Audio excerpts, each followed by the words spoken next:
welcome back again to Reason and Belief, Episode 2. Again, I'm Nathan Sigmund, and with me, as always, is co-host Travis Wells. Hello.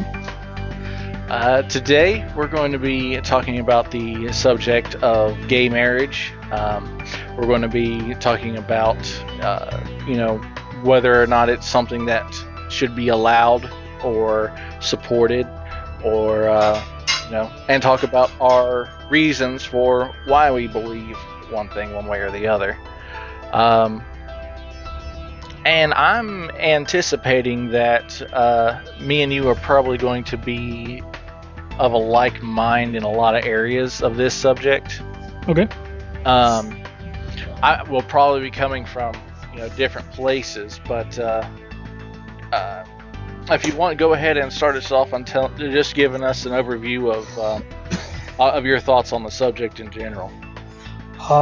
Well, there's a lot of areas I could start with, but my general mindset in life is to live and let live. I actually really enjoyed a video this Alabama guy posted about, it'd be about 3 weeks ago tonight. He went outside and he was basically doing a follow-up of what was happening in the wake of gay marriage, and he was like, well, here's my junk pile. The junk pile's still standing there. Nobody's having sex on top of that. My building's still there. There's not fire raining down from the skies. I think everything's okay. And I think homosexuality is a perfectly natural thing from an evolutionary standpoint. I know that sentence would probably get me killed in most countries, but I honestly don't care to a degree, because I think people should be able to be who they are born as, and the science of hormones and attraction goes very deep, very, very deep. You're either attracted to something or you're not. It's the same. It's really the same brain processes as what makes one person interested in video games and another in wood carving. It's just how the chemicals are flowing in your brain. Right. And I think that you get a bit of a cross. I can't think of the word I'm looking for here, but I think that if you're really talking about this topic and you're discussing, you're getting to the deeper levels of it, I think that you can't help but talk about this subject without talking about gender identity. Yes. Because, like one thing, when I'm talking to people about this subject that, well, to put it plainly, that are disgusted by the idea of it, and they can't understand it. One of the questions that I usually like to ask is, usually these people are also the same people that believe that that kind of orientation is a choice. I put the question to them, do you really think that you could choose to do that? I mean, as I said, usually these are the same people that are repulsed by the idea of doing those kinds of, of having sex with somebody of the same sex or whatever. Yeah. So, I mean, it's very, and a lot of times, they kind of shy away from the question. But I mean, really, if you put yourself in their shoes in that respect, what if you found yourself in a society where, again, this is just a crazy thing, because if it was like this, you wouldn't have propagation or whatever.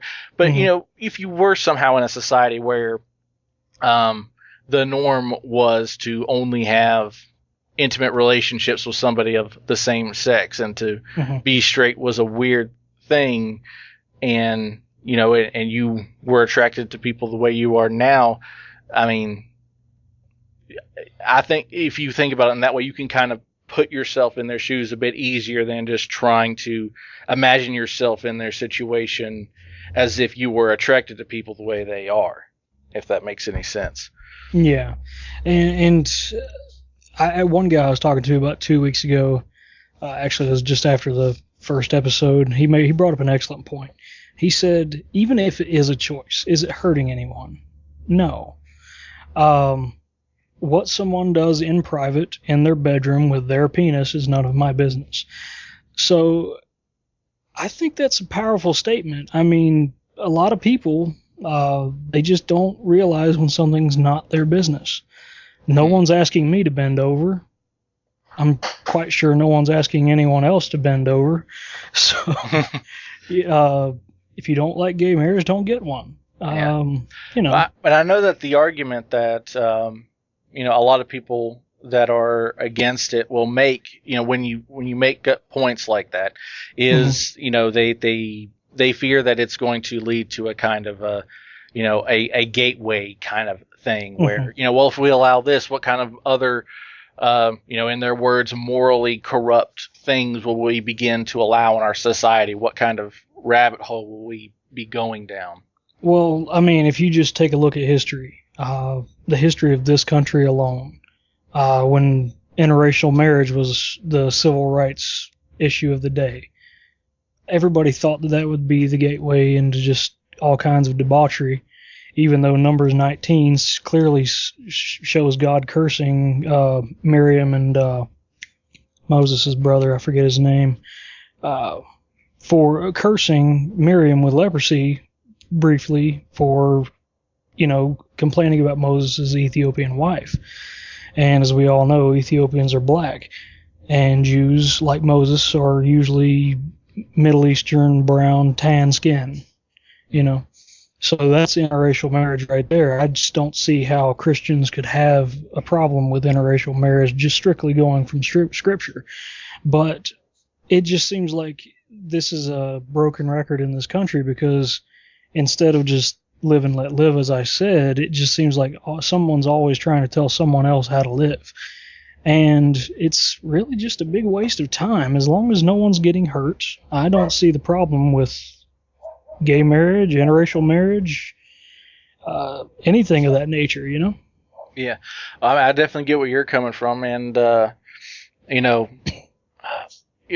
I approach this subject, as a Christian, and I do support the idea of same-sex couples being able to have a legal marriage. And I have, if I'm asked to justify that opinion, one thing I need to say up front is, and this is a position that I'm not 100% firm on, and that's the idea of, and it's a completely different topic, but the idea of having a religious marriage. And, that's something that has nothing to do with law anyway. It has, that would come down to something between the preacher, the couple, and God as to what, and, if it's, if it's completely against God's will, then he's not going to bless that union, and that'll be its own thing, and no law made on earth is going to change that anyway. Exactly. And anybody who thinks that, there shouldn't be any worry about any law forcing a preacher to perform marriages for same-sex couples, because if something like that were to pass, then we have a much more important issue to deal with. Yes, we do. There's no way I would ever support that. No. I mean, no one's asking a preacher, or even telling a preacher that he has to perform a marriage. That's his business to dole out as he wishes. Yeah, there's a law on how much you can charge people here in Virginia, but at the same time, there's no law forcing you to do so. To me, it's not a government-mandated position. You have a choice whether you want to do this or not. As a libertarian, I don't particularly see why the government has to be in the marriage business in the first place. But at the current state of things, I just don't see. I would never support someone having to do something against their religious beliefs. If you want to turn away a gay couple because you don't want to make a cake for them, well, that's silly, but that's your right to do so. It's your business. Right. But if you're receiving government funding, that makes it a completely different subject, because then that's coming from the taxpayers, and the taxpayers is everyone. Mm-hmm. Yeah, and you make a good point there that that does change the matter on Mm-hmm. what you should be allowed to, who you should be allowed to refuse, and that and the other. But you're totally right. If it's a private business, if it's a religious institution, which shouldn't really be getting government funding in the first place, I agree. then it's totally their choice on what to do that. And I know I have heard of at least one instance. I can't remember what state it was in. There was one. There was one couple trying to sue a pastor who refused to do a marriage for them, which is just stupid. Mm-hmm. In my opinion. He shouldn't be forced to. I mean, if he doesn't want to marry you anyway, why would you even want him to do the job? I mean, that's that just sounds, that's just completely stupid from my point of view. Especially in since, like, I know it's going to sound like a joke, but the Church of the Flying Spaghetti Monster, they issue a minister's license for $20 on the internet. I mean, there's a lot of different, quote marks, religious institutions out there that have arisen just so marriage certificates and stuff could be doled out without having to go through a strictly religious alleyway. Mm. I think there's a lot of other options out there for people of unbelief to get married, and I don't think, and I could never support, I mean, and as I said in the last episode, I very much deeply respect my former boss from when I was a minister. I would never ask him to do anything against, and out of that respect, I would never ask him to do anything against his beliefs or principles, even though I might respectfully disagree with them. Right, because it's a whole different thing to, to do something like that than it is to try to force your beliefs into the legal system. Mm-hmm. And and that's and something else that since we're talking about this topic, that I definitely I definitely want to talk about is as I said, we're on a lot of common ground when it comes to the to the legality of having a state sanctioned marriage and things like that. Mm-hmm. So the question that I have to answer for anybody who's wondering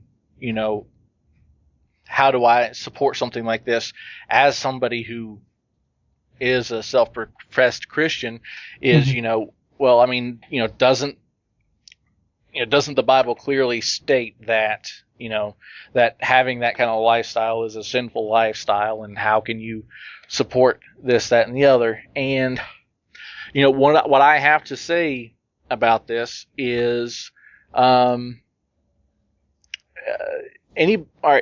just as a blanket statement, if you believe that you have a clear idea on what is morally right and what is morally wrong, then I'm sorry, but you're wrong.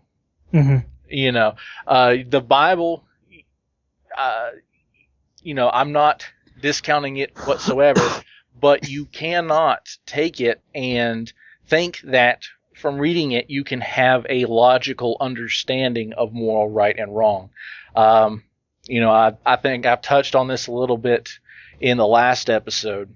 Mm-hmm. That if you look at Christ's ministry and the way that he ministered, you can see that one of his messages that he tried to get across, even if he didn't necessarily come right out and put it in plain, I won't say English, because obviously he didn't speak English mm-hmm. at the time, but one of the things that he was trying to get across was the idea of, it's not about knowing what is right and wrong. It's about living and trying to do what's right and trying to live a good life and make the right decisions. but you're going to be wrong and you're going to make mistakes. And I think I know that obviously gay marriage had nothing to do with this particular story, but I think it does. You can draw a parallel here when I think it was Peter was given the vision where God presented all these animals on the sheet and told him to pick one and kill it and eat it. And, he refused to do it because, he said, all these animals are unclean. I can't, you've commanded us not to do this, and, from his perspective, up until God rebuked him for disobeying what he commanded him to do, he thought that he was succeeding in a test from God to, to obey his law. But God proved to him that he didn't understand the law like he thought he did when he said, look, I have made these animals clean. You have no, basically, you have no authority to decide what's clean or unclean. And I think the kind of parallel that you can draw from that, is the idea that, no matter how much you might think that you understand morality from a biblical perspective, no matter how black and white you think it might be spelled out, in the end, you can't necessarily know the kind of the background workings of where that morality comes from unless you have a complete understanding of God and who he is. And since nobody has that, nobody can be that authority on what's morally right or wrong. I could agree with that from an outsider point of view. I mean, that's fairly well thought out, I believe.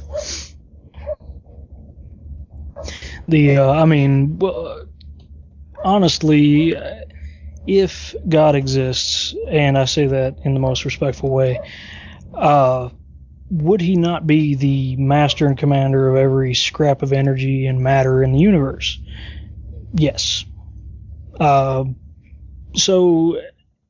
how could you possibly think that you understand something like that? How could you possibly wrap your mind around a being like that? And I mean, he has to be at the very least as complicated as the universe itself, and we have barely begun to scratch the surface of this universe. I mean, we can't even see the end of it just yet. Right. We can kind of get a rough idea, but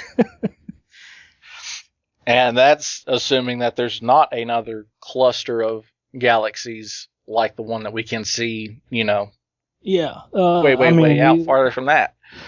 Yeah, and and if anybody who watched the most recent run of Cosmos, he always talks about the observable universe instead of just the universe. The observable universe is changing every single second. I mean, we're always learning something, and I think that at a certain point when you stop and you're like, okay, I know everything, you've just started lying to yourself. Yeah. There's always more to learn. I think that's where a lot of these, a lot of Christians get trapped in, is because, a lot of people do have we've always had a strong desire to know what is morally right and wrong. That's why people cling to lists of, right and wrongs so tightly, is, and a lot of times, they interweave their belief in, these kind of lists and things like that with the validity of their faith. And they take any kind of questioning or anything to these beliefs as a direct attack on their very faith itself. And as we talked last week, it's very difficult for anybody who wants to do any kind of growing to maintain their faith if you're not willing to have a certain amount of pliability in your beliefs. Because I mean, even your most traditional pastors, if they're doing their job, they're going to be constantly learning new things and having new revelations and changing their outlooks on things, changing their minds on things. They might not be they might not be on certain issues traditionally. They might not move on those things, but they are changing their beliefs on a constant basis. And I guess all I'm saying is, open up your possibility for, of what you allow yourself to question and things a bit more than what you might traditionally be used to. Yeah, and of course, it's kind of strange. I'm an atheist constantly quoting Bible scripture on this show, but as I said in the last episode, 1 Thessalonians 5:19-20 says, question everything, hold on to the good, avoid every kind of evil. I think that's fantastic advice no matter which religion you're from or no religion. Mm-hmm. I think that should be like law of humanity right there. Because we'll take the Latin of our species name, Homo sapien. It means man with big brain. Homo erectus, man who stood up straight.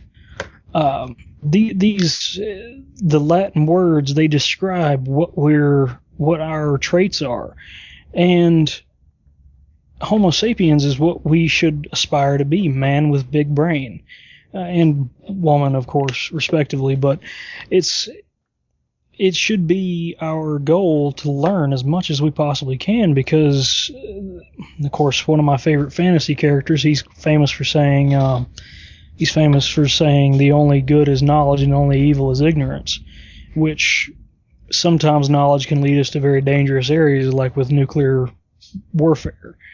That's scary. We don't need weapons like that, I think. I really can't see why we shouldn't just do away with it as a whole, but I guess every nation on Earth wants to just use that as a measuring contest, so to speak, so okay. Yeah, so, I mean, I guess, like, one of the things that, I'll get my thoughts straight here. One thing that, another thing that I see that a lot of Christians struggle with, is the idea that if you support in something being legal, then that means that you support the act itself. Mm-hmm. And even if you do have strong convictions that having that kind of lifestyle, or however you want to put it, even if you believe that that's a sin, one thing I just can't understand is, even if that's legal, why does that have to mean that you support that? Yeah, and I think a lot of it comes from, a lot of Christians really think that they have to be the warriors of Christ, that they are God's will incarnate, and in my opinion, that's a little bit arrogant. But I mean, if God really is the omnipotent being he's supposed to be, then he doesn't need anyone to fight for him. He is what he is. I mean, again, live and let live. It's just, I think a lot of ultra right-wingers need to just calm down, because no one's asking them to take part in this. They're just wanting to live their life with their civil rights. One guy that I was talking to a couple weeks ago, he suggested the idea of civil unions, and I know Ben Carson recently made a statement about that and got practically media butchered over it. But I don't think that civil unions are good enough. There's a dog. I don't. Because when he said civil unions, that's, for one, that's a red flag in my mind as a libertarian, because, one, humans are always really, really good at the whole separate but equal thing, and when you really get down to brass tacks, it's just not good enough. Civil rights is about equality, not one class being superior to another. It's not about a caste system. It's about equality. And I began to ask him questions. These civil unions, would they be eligible for the same tax breaks as married couples? Would they be eligible to have joint health care? Would they be and I just had all these questions. And if he said no to any of those questions, that's simply not good enough. I believe that they should be able to get married. Why? Because they want to. No one's asking anyone to approve of it. Just, it's up to them if they can find somebody to marry them or not, because I think that's a civil rights issue in and of itself when it comes down to suing someone for not marrying you. If they're a government official and they act in that capacity, it's different, because don't get into the government if you don't want to serve the people. But if you're a pastor, that's different. You do not have to be forced to do anything against your will or your beliefs. Right, and that's the big thing here is, I think that also a lot of times, maybe it's because that when it comes to religious groups, Christians are in the majority in this country. So when we talk about freedom of religion, a lot of times they might mentally put a parenthesis for Christians underneath that clause there. And, one thing that I think is really important to stress when it comes to these kind of things, when it comes to any kind of subject, where religious belief and law come into play, is to realize that we have these religious freedoms because we have freedom for all religion. Because we don't have, because the way that our government was set up to allow for anybody to believe whatever they want to believe. If you want to protect that right, then when it comes to issues of law, you really have to be able to separate your own personal convictions of what you believe is morally right or wrong, and look at it from a constitutional perspective. I think that any law that, when it comes to a person's rights or anything, it should tie back into the right to life, liberty, and the pursuit of happiness. And like in the instance of gay marriage, I do not see how that being legal infringes on any person's right to life, liberty, or the pursuit of happiness, for somebody else to want to have a gay marriage. And, people will bring up, I can see where some people could bring up arguments on how allowing that could allow for people to essentially cheat the system, in different ways. But with something like that, I don't see how, that's, people could cheat the system and do cheat the system in heterosexual marriages, that will get married solely for certain benefits or things like that, and not really have anything to do with each other than to, get that marriage, whether it be for, citizenship or, healthcare benefits, whatever. I mean, it might not be something that makes the front page news, but, allowing gay marriage isn't going to, it's not like it's actually going to create these problems. These are problems that would already exist. And, it's not something that I don't see it even making that big of an impact. Even if it were to happen, I don't see the percentages of it increasing being very high at all. Yeah, I agree with that.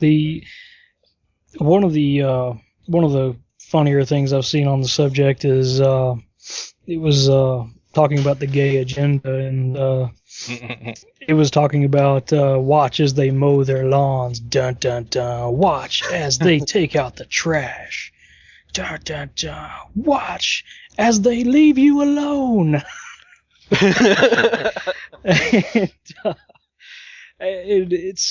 And I understand from an evolutionary point of view that something you don't understand is always going to seem scary, but honestly, no one's asking you to understand it either. I mean, the ultra right-wingers that are trying to get in the way of gay marriage, they just need to get out of the way, because it really doesn't concern them.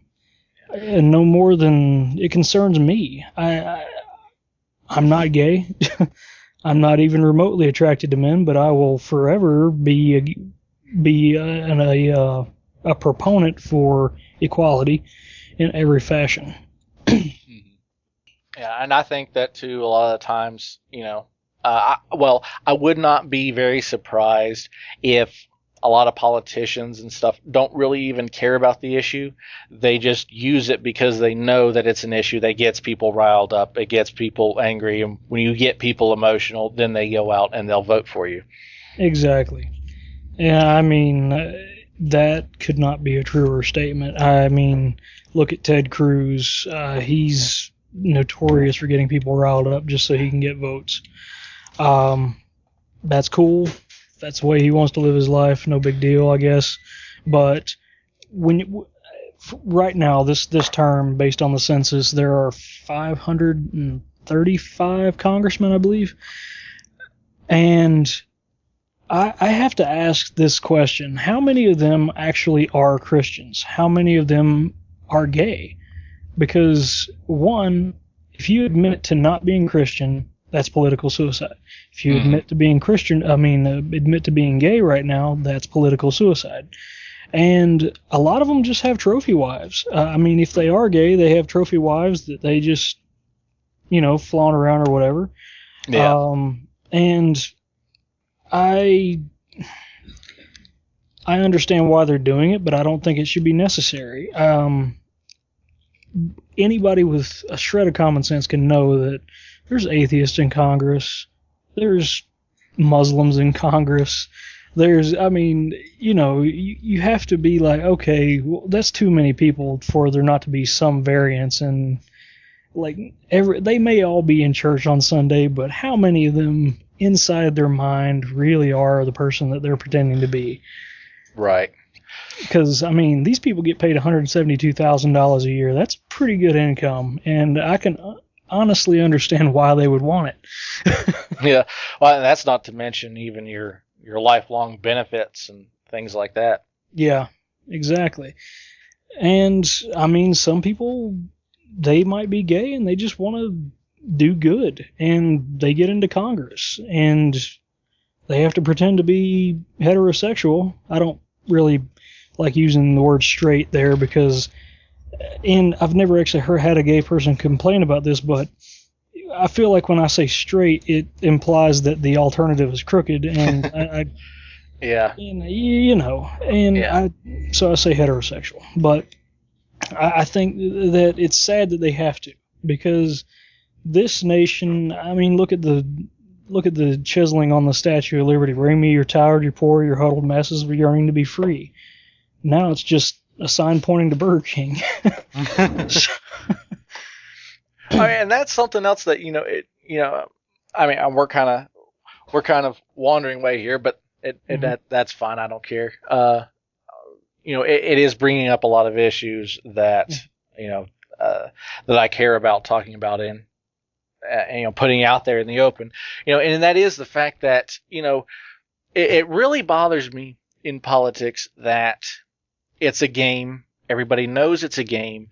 You're even like your biggest propaganda pushers, and that we all know who that is.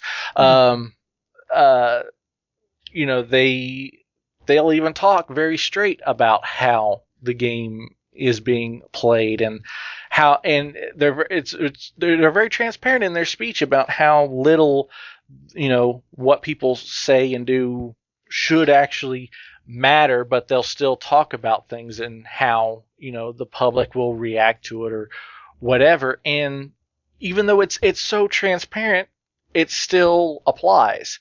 Mm-hmm. Like why do we as a nation dance to these tunes even when we know that so much of it is just it doesn't even have any point to it. There's no substance behind any of it. I think it gets back to the human nature. I think what is unexpected is uncomfortable.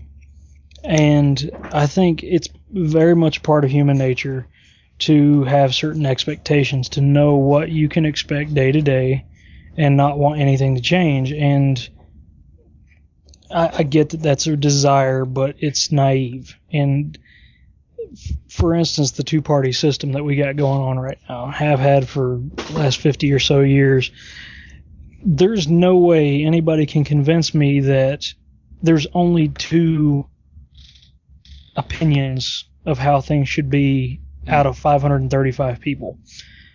I would honestly bet that there's over 600 opinions on how things should be out of 535 people. So it's a game, as you said, and I think a lot of it comes down to people do not question everything. They just accept the status quo and they draw comfort from it. It's their safety blanket, and anything that deviates from that scares them. And I can understand that, but we need to put on our big boy britches and march down the street looking for, the better tomorrow. And I think something that you almost touched on there is also worth bringing up, talking about like the security blanket and things like that is, I think that there's an unfortunate number of people in this country who don't want to make any more decisions or put any more thought into any kind of hard questions than they absolutely have to. Mm-hmm. They want to they want to have something that they can just kind of follow, and when it comes time to vote, they can just they can mark everything on one side of the ballot and mm-hmm. Feel good about that decision, even if they haven't put any. Even if they don't even recognize the name on the ballot, exactly. They can feel like they've made a good choice, even if they've not made much of a choice at all. Yeah, exactly. And when it gets down to voting, I mean, recently the president has said that he would like to make voting mandatory, and that's trampling on civil rights too. If you don't want to vote, that's your choice. I think it's silly, but too many people have died for you not to. I mean, there's a lot of veterans out there that really, they've lost friends. They've literally held their best friends in their hands and watched them die just so they could protect, the Revolutionary War, if you ever read some of the battle reports from that in the journals, talking about some of the wounds, it'll make your stomach turn, and you can't be bothered to drive a couple miles and go check a piece of paper? Screw you.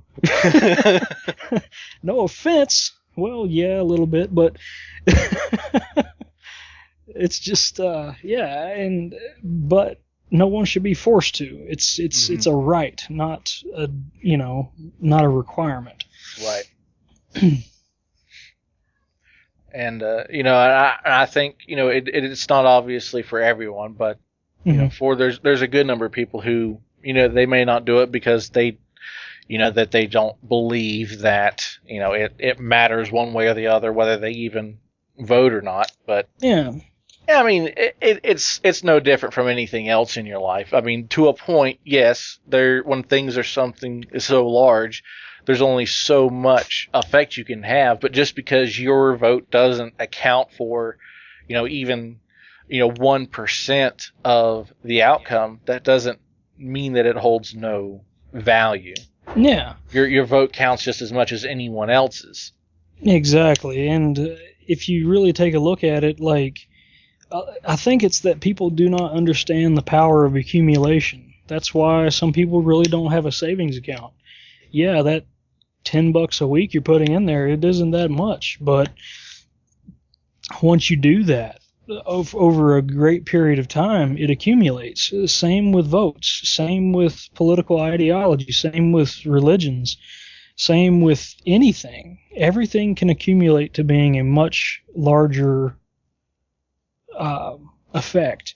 And really, I mean, take a look at how long it's taken to get gay marriage legalized in this country. It's really sad because something that is nobody's business is so very much being fought against, and the power of accumulation of the right-wingers has really stifled this quite a lot.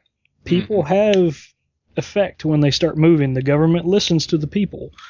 Whether they act like it or not, they do listen to the people because they want to get elected. They want to keep those cushy jobs. Yeah.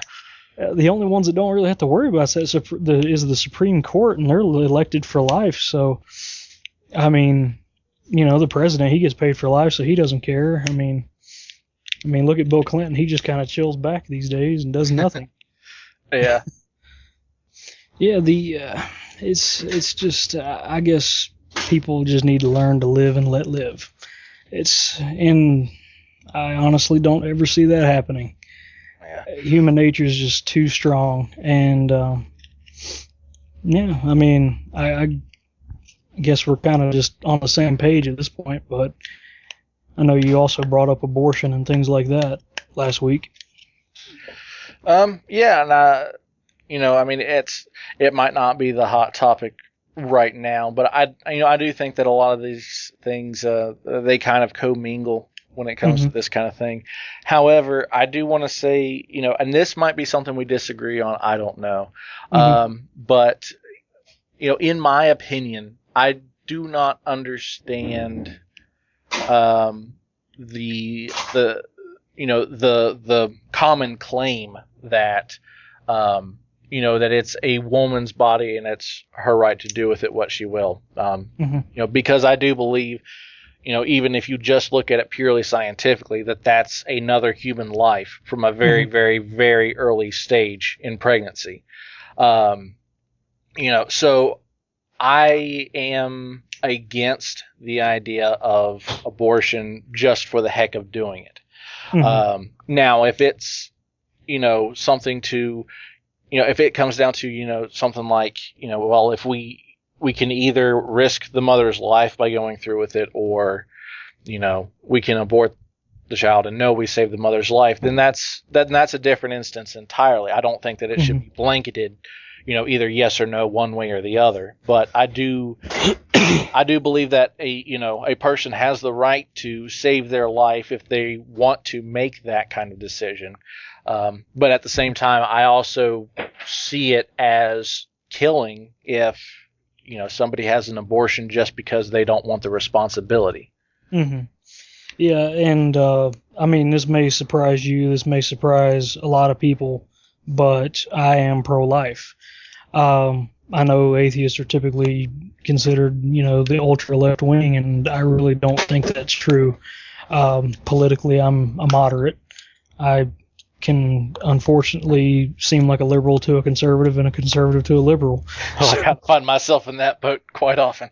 Yeah, and it's just I've never been good at picking a team. That's why I don't follow sports, evidently. So I think there's plenty of secular and scientific reasons to be pro-life. One, it's a child. It's the only kind of legacy you'll ever have. It's the only kind of immortality most of us will ever see.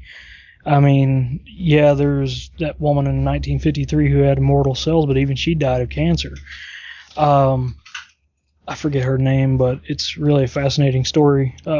Anyway, I would never tell a woman what to do with her own body. On the same page, though, I would ask that if any way possible, like have the child, adopt the child out, because I think this ties back into gay marriage. I mean, they can't have kids, but they would sure as heck like to raise them. A lot of them anyway. I think that they deserve the right to have that chance. And I mean, if you watch Modern Family, they adopted a daughter, and well, granted it's a television show, but at the same time, there's plenty of happy gay families out there with kids. It's perfectly functional. And I know ultra right wingers will be like, well, they're not getting the word of God. Well, you know what? Well, that's not even true 100% of the time either, because it's not unheard of in this day and age for gay couples to be able to find churches that will accept them, and they can attend church regularly. Yeah, and I think the Episcopalian Church is open to actually even gay ministers. So I mean, I think that's definitely an avenue to explore. But I mean, if you look hard enough, you'll find acceptance somewhere.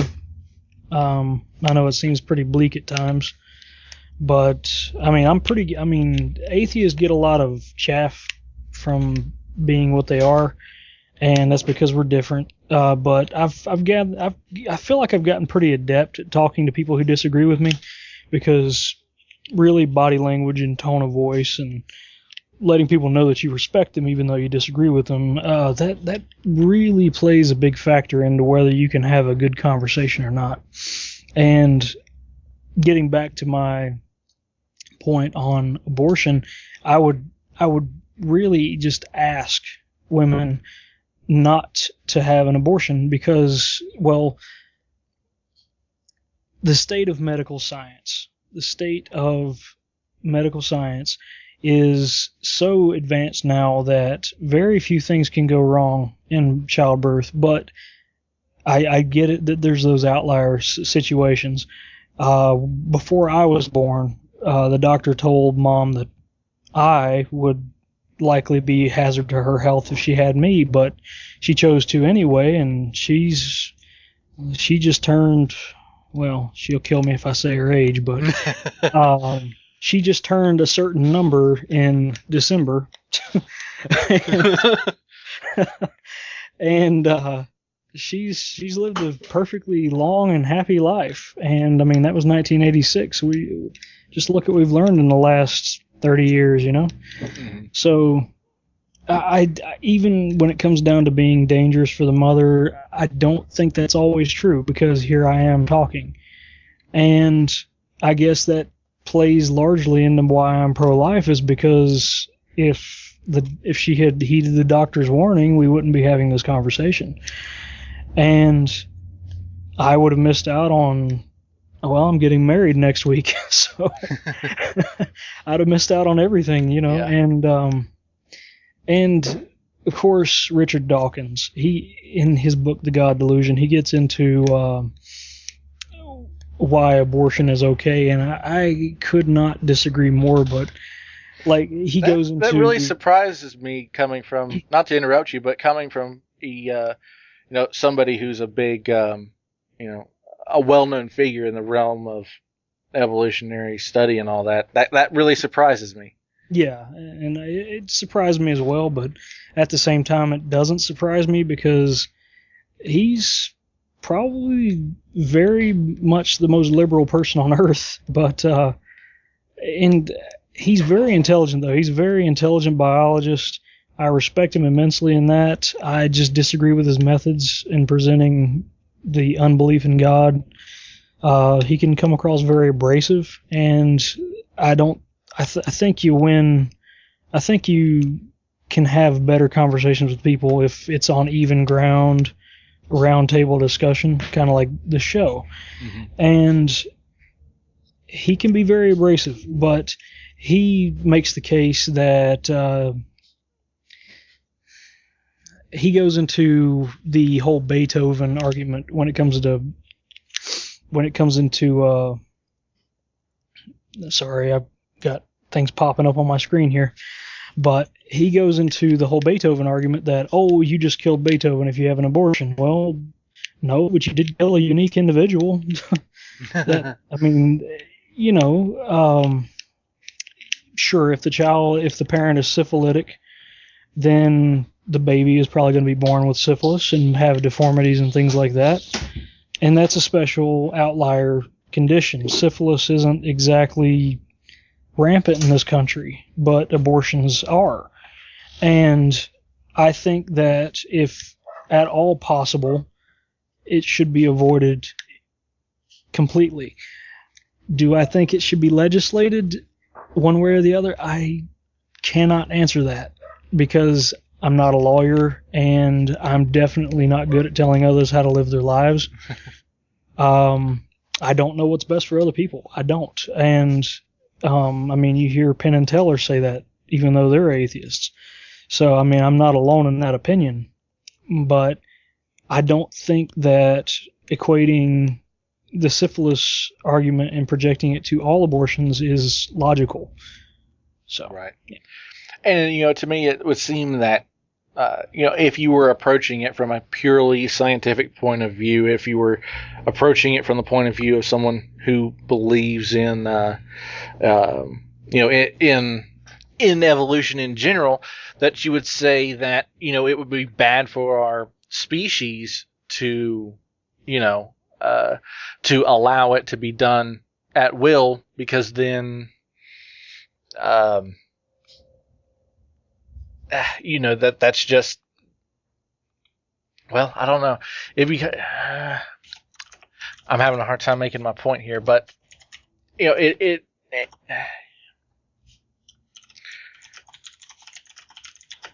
just don't see how you could make a good case for saying that it would be good for the human race to, from an evolutionary standpoint, to, allow it to happen just on a whim. Yeah. And, and of course, you're talking about methods that can kill a life. We're talking damage to the mother as well. You inject the womb with acid. Acid doesn't just oxidize and go away, or after a specific target. You could very much damage the mother as well. And then, of course, you get into the stories of children that were aborted but still got born anyway. And,